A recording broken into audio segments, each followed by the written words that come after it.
Hello ladies and gentlemen, and welcome to another episode of Star Citizen FM, episode 18.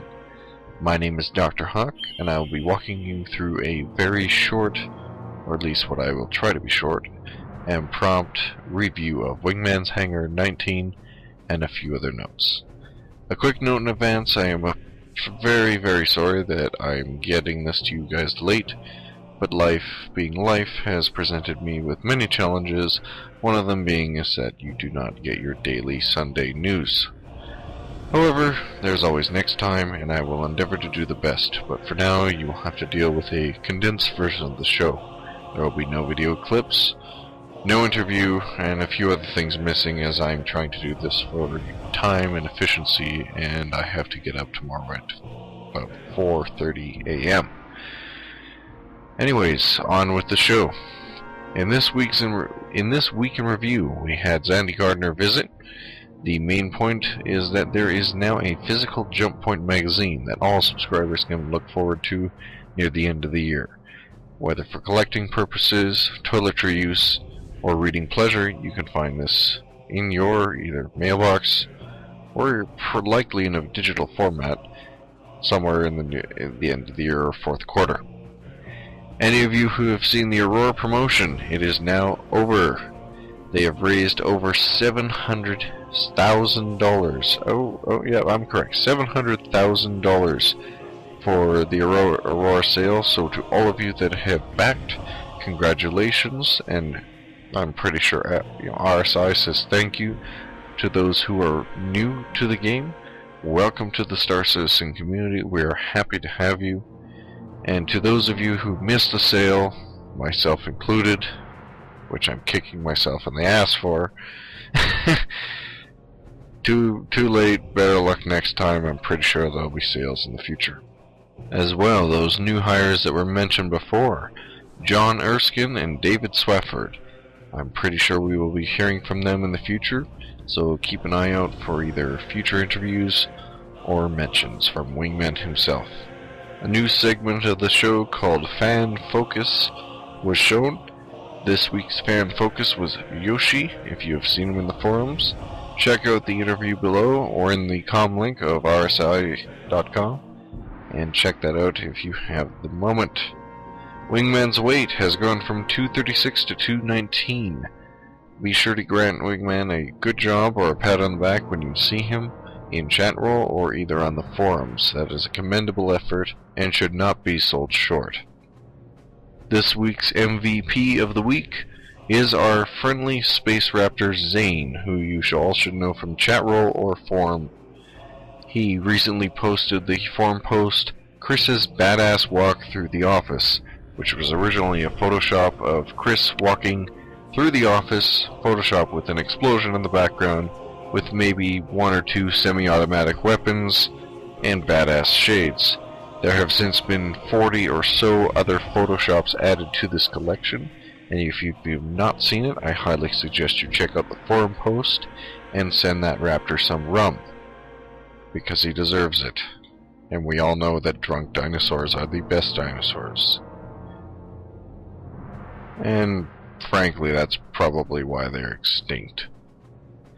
And that pretty much wraps up our week in review. In this week's forum feedback, we actually have a wide collection of fan-submitted questions, all answered by Chris Roberts, the man himself, ironically walking in the same outfit and shotgun in tow that Zane pictured him in the first Photoshop. I'm going to cut right to it, as I said, for time. Our first questionee comes from Lord Atrix asking, I am coming to the end of my software engineering course and was wondering if you guys would be doing any graduate placements or junior developer placements. Chris said that they do want to have a graduate program in place, and if you're interested, to contact them. This may end up becoming something better, including, but not guaranteed, as I am saying this, a starting position with CIG, and maybe even a long-term position, something that I envy the person that gets that, but at the same time commend. So if you're interested for working for CIG, give them a contact, and if you're a recent graduate, all the better.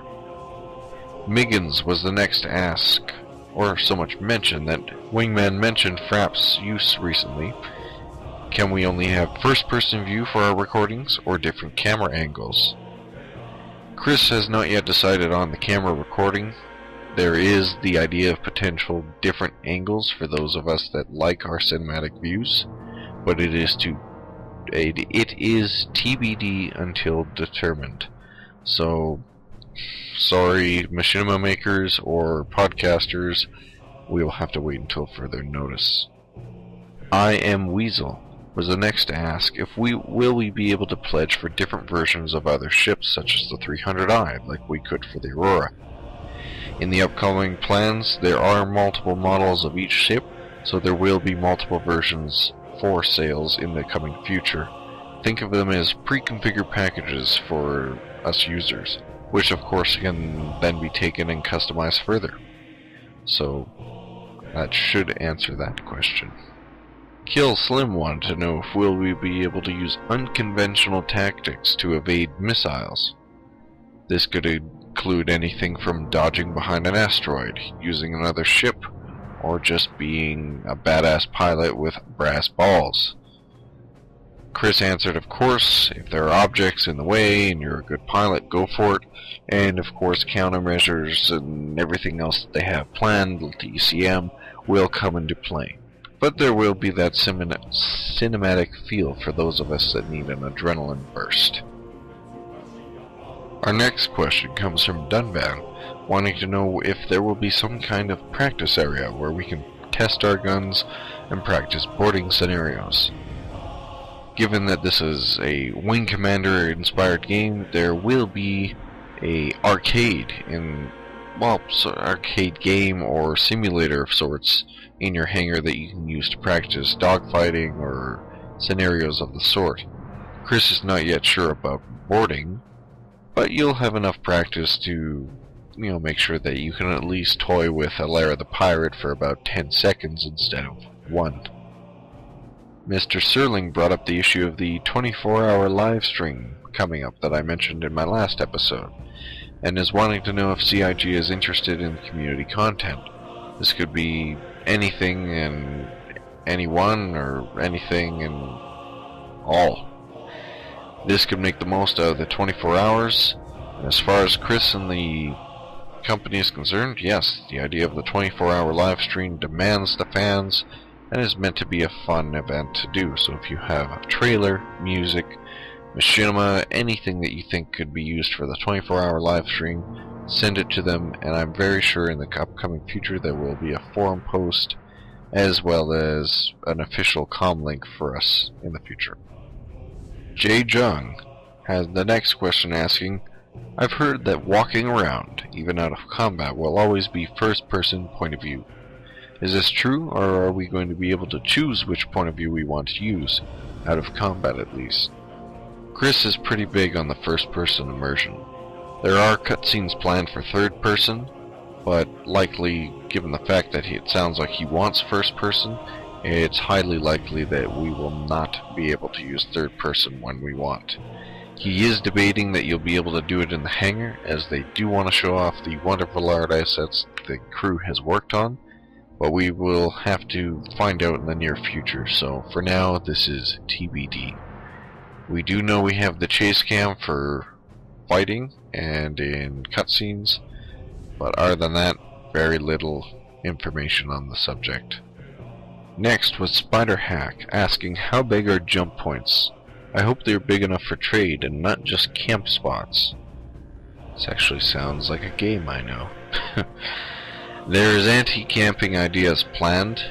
As far as we know, the jump points are not just a predetermined location, but so much they will spit you out in a given solar system, so you don't have to worry about pirates and nefarious people camping and waiting to just take your, well-deserved or ill-gotten rewards. At the same time, there will also not just be easy, so to speak, spit out points or whatever you want to call them.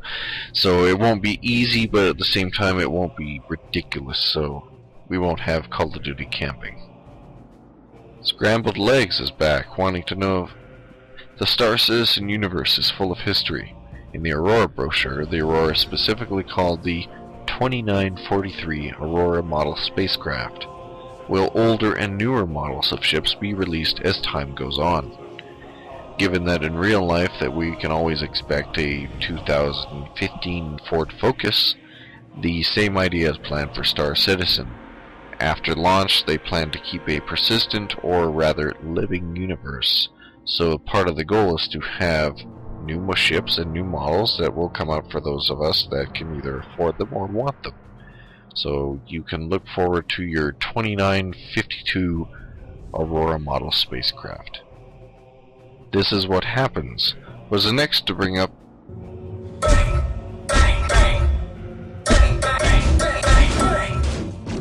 Okay, I lied. I did say that there wouldn't be any videos, but I couldn't resist. I figured you guys at least deserve that. And that's probably the best thing ever.